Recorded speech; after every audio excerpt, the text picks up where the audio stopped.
Hey everybody, and welcome to another episode of Nostalgic Nick-Nacks.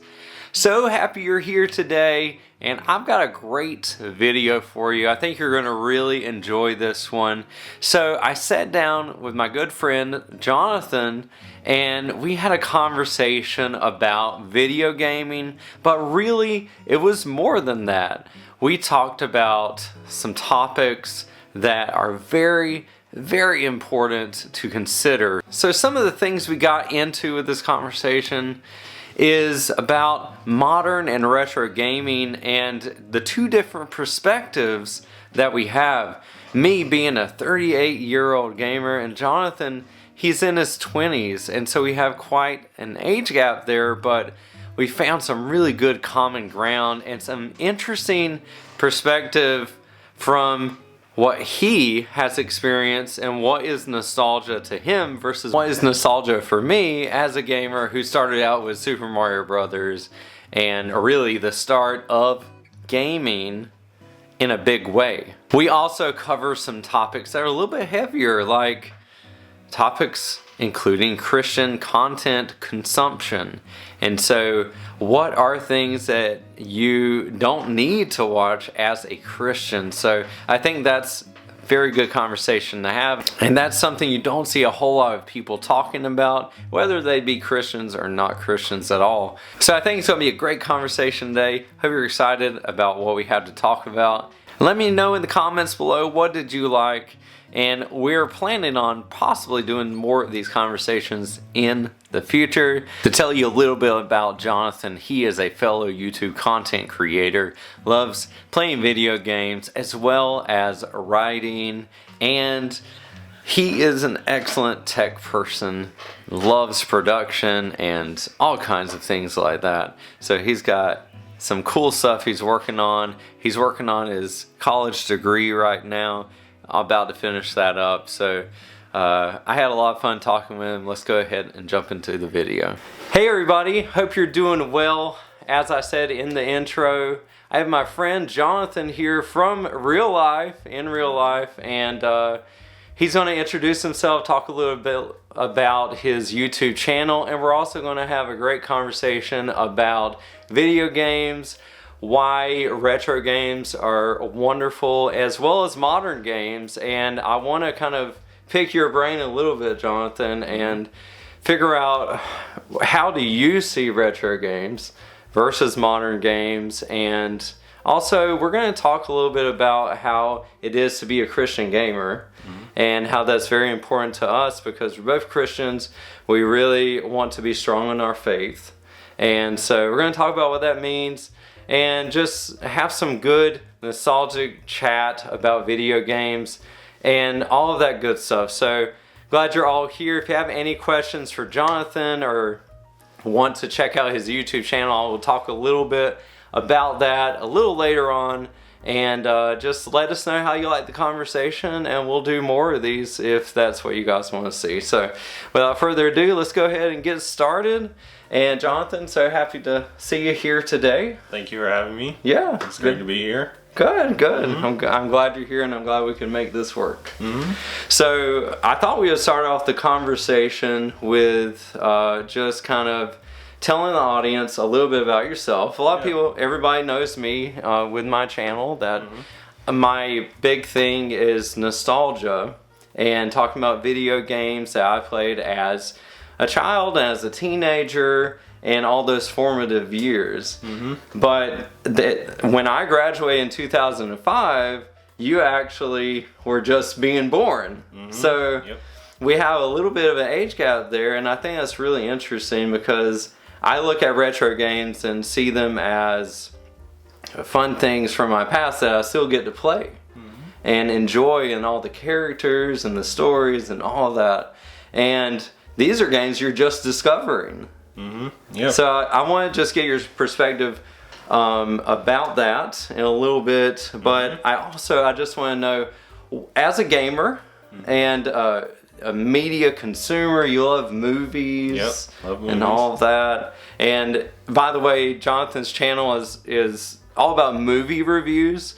You are going to be expanding into, you said, books. Books, board games, video games. So he's looking to expand and shake things up with his YouTube channel and just kind of keep molding it. And that's the important thing about YouTube, is that you can change it, and you can, as your interests change a little bit and you want to expand, you can do that. But a big focus right now is movies. And so you're a movie watcher, and you love video games and just discovering video games.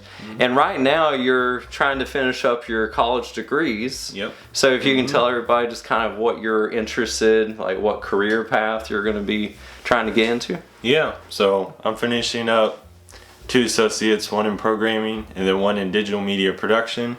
Then after that, I'm going to look into getting to freelance media, and then hopefully in the future get into writing and making movies, and hopefully work on movies and film writing and work on games and all different kind of sorts of media in the future.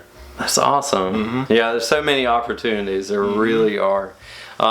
So as you are discovering the media that of all these years where you weren't here with us, what are some of your favorites? So since we're focusing mostly on video games here, what are some of your favorite games or favorite type of games that really draw you in and just like hook you and make you want to keep playing? Yeah. So talk a little bit about that. Yeah, it's definitely changed throughout the years. Yeah.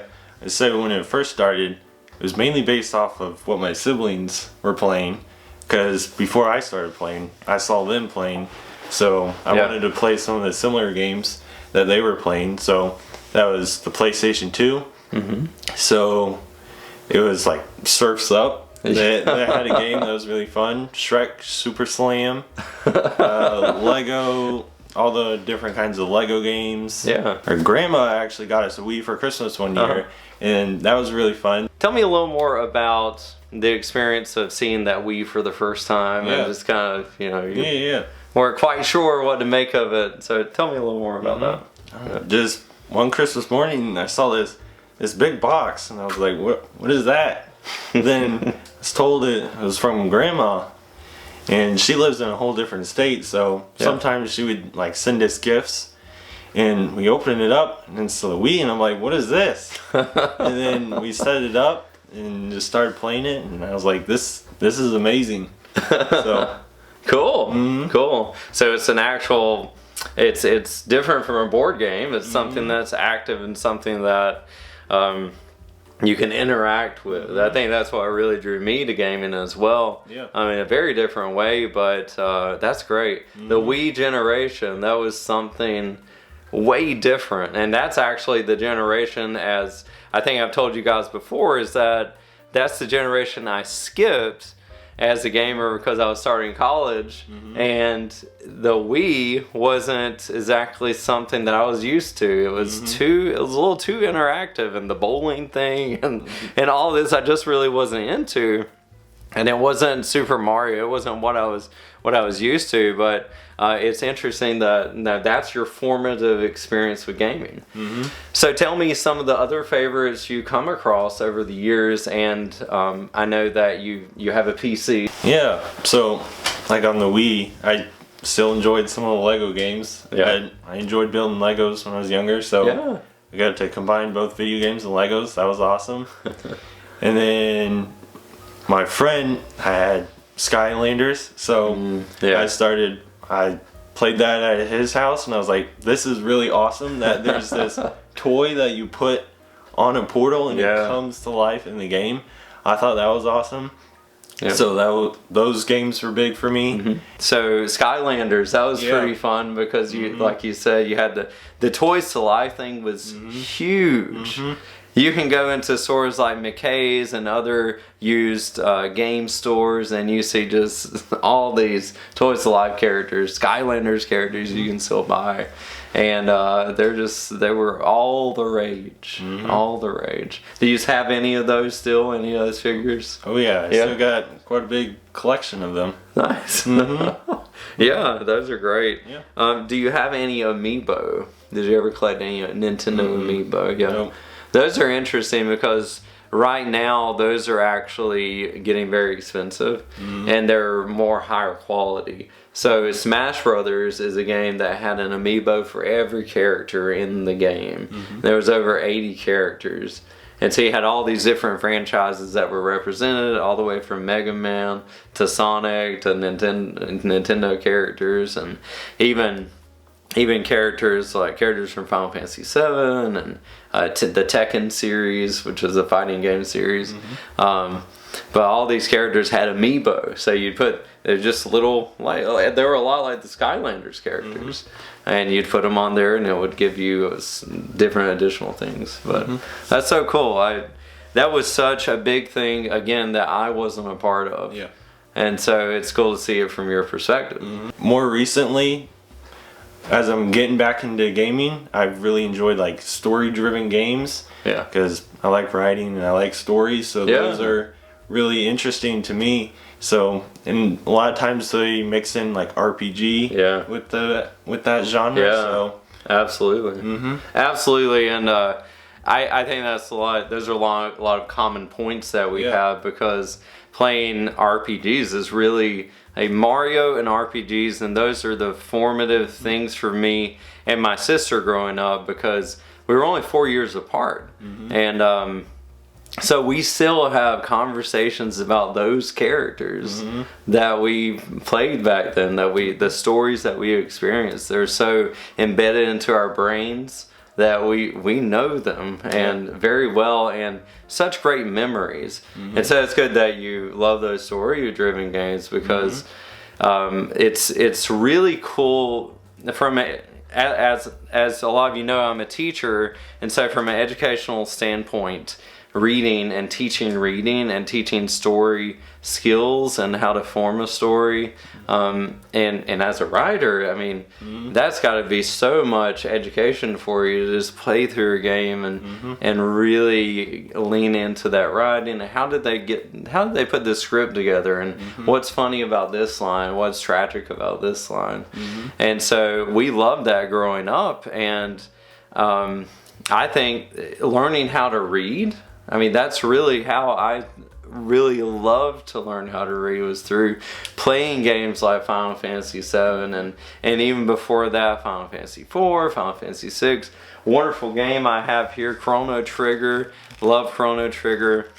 And it really taught me so much about characterization and writing stories and just enjoying a beautifully written story. Any current games you're playing that, or games that you played in the past 5 years that you want to talk about? Some of the games I've been playing, like the past couple years, have been Lost in Random. It's a story game and has a unique art style. That's one of the other things I like to look for in games, is unique art styles. Yeah. Ever since I took an animation class and animated a little bit, I've taken more appreciation to unique art styles. So I always like to see those in games. And Mount and Blade Bannerlord, which is just a RPG game. Yeah. That one's come up. So is that a game where, the last one you mentioned, is that a game where you can just create your own character and then do different things and go on missions? And pretty much you just create a character and then you create like a family. And you're set into an area that's like medieval times, and there's a bunch of wars going on. And you have to try to build up your house and your name. And cool. Yeah. That's awesome. I love the town building aesthetic to certain games is really neat. I think I was talking to you about Stardew Valley. Stardew Valley is a game that I played for about a year straight on mobile, and I haven't picked it up since, but I loved the game. I loved the characters. Played a whole lot of it. But that was a game that reminded me of Harvest Moon growing up, and I have Harvest Moon up there, and it was a farming simulator game. Yeah. And it was so cool. It was a Japanese created farming simulator game. And so you had your crops, you had your animals, you get married, have a few babies, and everything, and then the game pretty much ends at that point. But those town building type games are so cool, because you're essentially creating your own community piece by piece, and you're making it your own. Yeah. I think a lot of people like those types of experiences. That's why Farmville is, I guess it's still a thing and it's still popular, and people love games like that. When I think about retro games and I think about modern games, sometimes I think about them in two different categories. Yeah. So for you, it's kind of all, you're hearing about it all at the same time. So what's your perspective on retro versus modern? You just see it as all as one thing. What games do you want to discover in the future? Is emulation something that you ever do or want to do, or just because some of these games are so expensive, you can never find them, and even if you find them, you're not going to have the money to purchase them. So sometimes it's something you have to do, especially if you didn't have the opportunity to play them back in the day. So what's your perspective on retro versus modern, and graphics and story is always something that is there and it's very important, and character, but graphics change. And so I know you mentioned art styles, and that's a very important thing. But tell me a little bit about how you see old versus new games now. Yeah, I think it definitely blends for me a little bit. I do think the biggest thing is the graphics. Yeah. And like the stories there's still the same genres there's still RPGs from the 90s till now. There's still sports games. There's still a lot of the same games, just newer graphics. And I mean, maybe some of the mechanics or play styles have changed as we see more multiplayer today. Then really we didn't have any of that before. Whereas you had couch co-op. You go to your friend's house and you play a game together, and that's really what you had to do. And you had to deal with smelly socks, and you had to deal with armpit odor and all kinds of stuff. But it was fun. You were there with your friends. Well, actually, I find myself, I don't have any of the new consoles like the Switch, Xbox, or PS5. Because in my mind, there's so many games that I should play that have already been out. So there's no point in me going out and buying a new console when I can be playing these older games and I can experience that.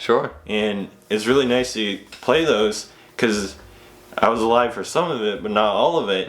So it's like I get to experience what life was like a little bit during that time, even though I wasn't alive then. Absolutely. And it's something that, I mean, I'm still discovering games that I never played growing up. I only played a fraction of what was out there.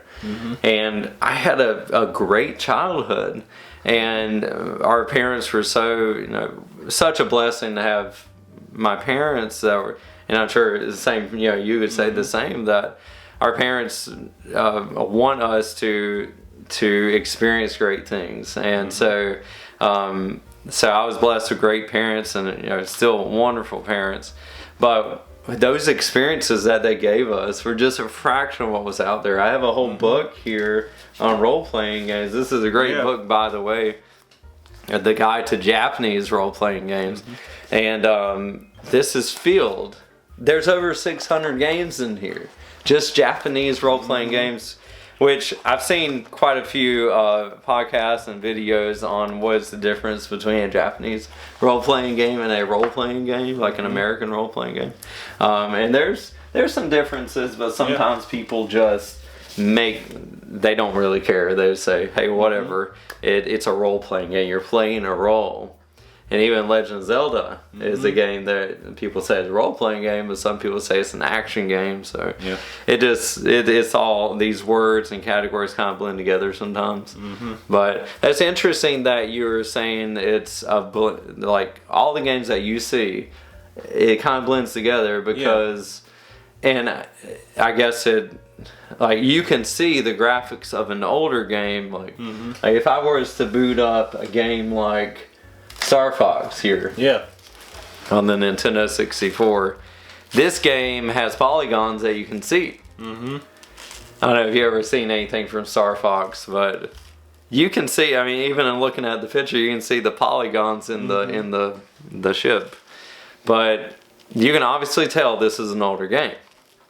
But if you have a great art style, and a lot of games are timeless, like pixel art is timeless, you can't tell very much the difference. But Nintendo 64 in particular is that's a system that had lots of polygons, and I think the PlayStation 1 as well, that whole generation. So you could see the leaps between the 2D and the 3D, and now there's not much of a difference between like a title from 10 years ago now as opposed to now.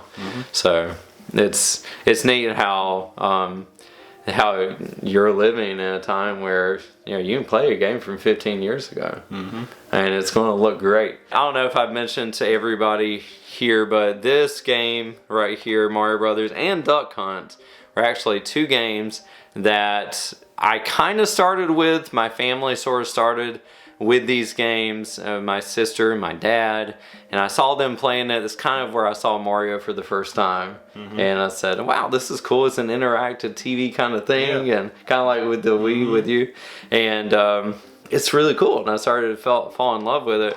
But it wasn't until later when I got Super Mario World and the Super Nintendo that it really all came together for me, and it was really the game I played compared to my sister playing it mostly. So this is Super Nintendo is where it's at for me, and if you ever get the opportunity, a Super Nintendo would be super cool to have because there's so many great games on it. Hey everybody, I'm just jumping in here as present day Ryan and letting you know that this video was originally planned as one long video.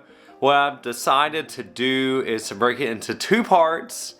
I think it would be more manageable in the long run for all the topics that me and Jonathan covered.